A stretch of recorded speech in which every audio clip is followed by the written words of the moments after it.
আসসালামু আলাইকুম।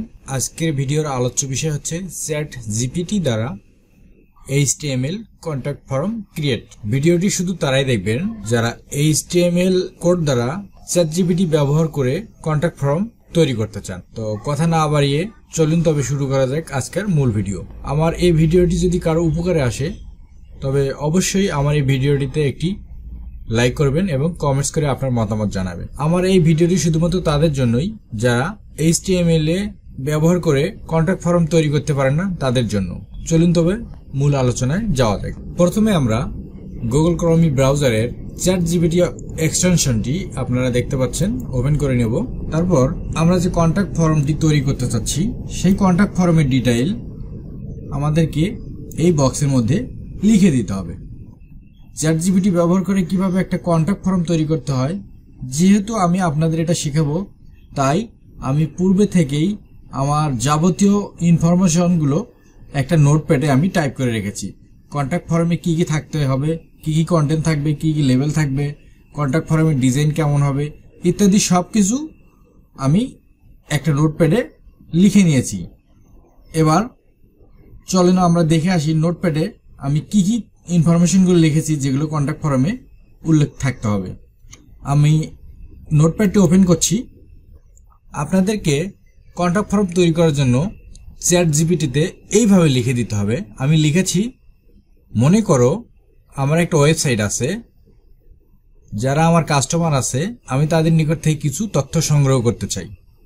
তুমি চ্যাট জিপিটিকে এটা বোঝানোর চেষ্টা করতেছো, সুতরাং তুমি আমাকে একটা কন্ট্যাক্ট ফর্ম তৈরি করে দেবা এইচটিএমএল দ্বারা। আর নিচে লিখতে হবে ফর্মে উল্লেখিত লেভেল এবং কন্টেন্ট সংযুক্ত করতে হবে। চ্যাট জিপিটি এই কথাগুলো অবশ্যই বুঝতে পারবে। যেমন আমি লিখেছি ফর্মে ফুল নাম থাকবে, মোবাইল নাম্বার থাকবে, ইমেইল থাকবে, বর্তমান ঠিকানা থাকবে, কিছু ফটো চেয়েছি আমি, এনআইডি কার্ডের ফটো, তারপরে তার ফটো, জন্ম তারিখ চেয়েছি, বৈবাহিক অবস্থা, ধর্ম ইত্যাদি, পেশা ইত্যাদি চেয়েছি। আমি ফুল নামের পরে একটা স্টার দিয়েছি। এই স্টার দিলে এইচটিএমএল চ্যাট জিপিটি বুঝতে পারবে যে এই লেভেলটা হচ্ছে রিকোয়ার্ড, এটা অবশ্যই ফিল আপ করতে হবে। সে এটাকে রিকোয়ার্ড হিসেবে কাউন্ট করবে। অথবা আপনি লিখেও দিতে পারেন যে রিকোয়ার্ড, এইভাবে আপনি লিখেও দিতে পারেন যে এটা রিকোয়ার্ড, আপনি এটা লিখেও দিতে পারেন যে এটা রিকোয়ার্ড, কিংবা শুধুমাত্র স্টার দিলেও চ্যাট জিপিটি বুঝতে পারবে যে এই লেভেলটা হচ্ছে রিকোয়ার্ড, এটা অবশ্যই স্টারিক মার্ক দিবে। তারপরে আমি এখানে ফটোর পরে মেনশন করে দিয়েছি সাপোর্টেড ফাইল জেপিজি পিএসডি।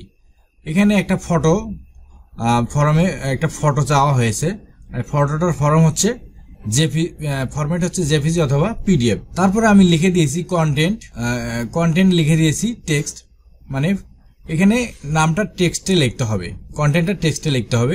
এখানে মোবাইল নাম্বারের পাশে লিখে দিয়েছি কন্টেন্ট ফোন নাম্বার। এখানে চ্যাট জিপিটি আপনাকে এভাবেই ফরম্যাটটা তৈরি করে দেবে, যেন এই ঘরে আপনি শুধু ফোন নম্বর লিখলে এটা ভ্যালিড হবে এবং অন্য কোনো নাম্বার লিখলে এটা ভ্যালিড হবে না। এভাবে আপনাকে ফরম্যাটগুলো তৈরি করে দিতে হবে।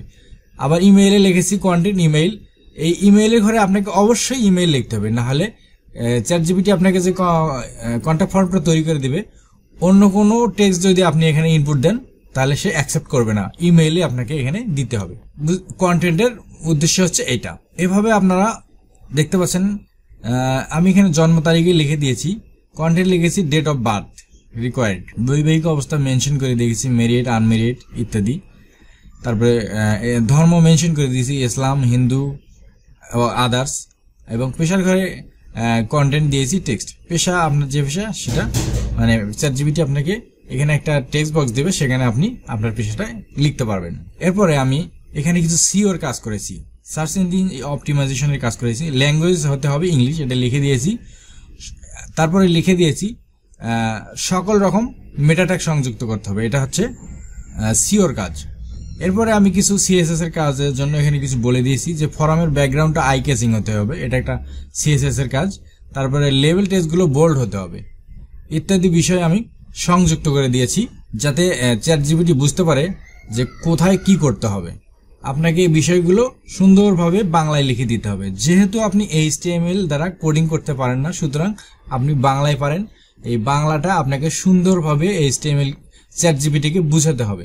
তো এবার আমরা এই কোডটাকে কপি করে নিচ্ছি। এই ফর্মের যে কন্ডিশন এবং লেভেল, কন্টেন্ট ইত্যাদি সম্বলিত সবকিছু আমরা কপি করে নিচ্ছি। এরপরে আমরা এখানে কপি করে দিচ্ছি। আমরা চ্যাটজিপিটির যে ডেটা ইনপুটের ফিল্ড আছে আমরা সেখানে পেস্ট করে দিচ্ছি। তো আমি কপি করে নিয়েছিলাম, এখন আমি পেস্ট করে দিচ্ছি। আপনারা দেখতে পাচ্ছেন যে আমি ওখানে যা যা লিখেছিলাম সবই এখানে কপি হয়ে এখানে পেস্ট হয়েছে। তো এখন আমরা এই বাটনটাতে ক্লিক করব। এই বাটনটা দেখতে পাচ্ছেন, এটাতে ক্লিক করব। এই বাটনটাতে ক্লিক করলে চ্যাটজিপিটি আপনার জন্য একটা কন্ট্যাক্ট ফর্ম ক্রিয়েট করা শুরু করবে, যেখানে আপনি রিকোয়ারমেন্টগুলো লিখে দিয়েছেন ঠিক সেরকম ভাবে। আমি ক্লিক করছি। অলরেডি চ্যাটজিপিটি HTML কোডিং দ্বারা আমার কন্ট্যাক্ট ফর্মটি ক্রিয়েট করে দিচ্ছে, আপনারা লাইভ দেখতে পাচ্ছেন।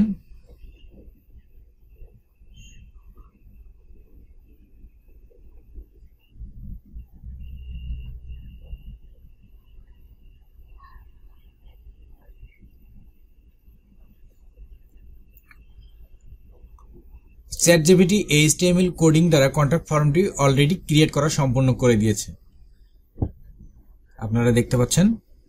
এখন আমি এই HTML কোডটি কপি করে নিচ্ছি, কপি করে নিলাম। এখন আমরা কি করব, আমরা আবার নোটপ্যাডে চলে যাব। আমরা নোটপ্যাডে চলে যাচ্ছি। এখন আমরা যে HTML কোডটি কপি করলাম এটা এখানে আমরা সেটা পেস্ট করে দেব।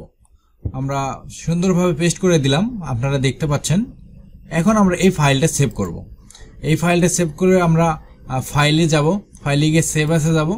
তারপরে আমরা এখানে আমরা কন্ট্যাক্ট ফর্ম লিখব, কন্ট্যাক্ট ফর্ম ডট HTML দ্বারা এই ফাইলটা সেভ করব। আর এখানে ওয়াল ফাইল সিলেকশন করে দেব এবং এই ফাইলটা আমরা ডেস্কটপে রাখবো। এরপরে আমরা সেভ বাটনে ক্লিক করব। এই HTML কন্ট্যাক্ট ফর্মের এই ফাইলটি নোটপ্যাডের মাধ্যমে আমাদের ডেস্কটপে সেভ হয়েছে। এখন আমরা সরাসরি ডেস্কটপে চলে যাব। আপনারা দেখতে পাচ্ছেন ডেস্কটপের এখানে কন্ট্যাক্ট ফর্মটি ক্রিয়েট হয়েছে এবং মাইক্রোসফট EDG HTML ডকুমেন্ট হিসেবে সেভ হয়েছে। আমরা ডবল ক্লিক করে এই কন্ট্যাক্ট ফর্মটি ওপেন করব। আপনারা দেখতে পাচ্ছেন কত সুন্দর একটা কন্ট্যাক্ট ফর্ম তৈরি হয়েছে। এই কন্ট্যাক্ট ফর্মটি তৈরি করতে কোনো পরিশ্রমই হয় নাই, আপনারা দেখতে পাচ্ছেন।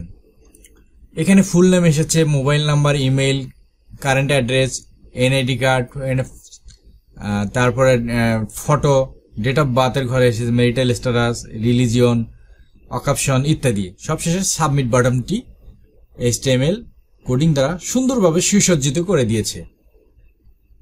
আশা করি আপনারা আমার এই ভিডিওটি বুঝতে পেরেছেন এবং আপনাদের কিছুটা হলেও উপকারে আসবে। যারা কম সময়ে কোন রকম কোডিং ব্যবহার না করে HTML ফর্ম তৈরি করতে চাচ্ছেন, তারা আমার এই টিপসটি ফলো করলে অবশ্যই উপকৃত হবেন। আর ভিডিওটি ভালো লাগলে চ্যানেলটি অবশ্যই সাবস্ক্রাইব করবেন এবং আপনার বন্ধুদের দেখার সুযোগ করে দিবেন। আসসালামু আলাইকুম।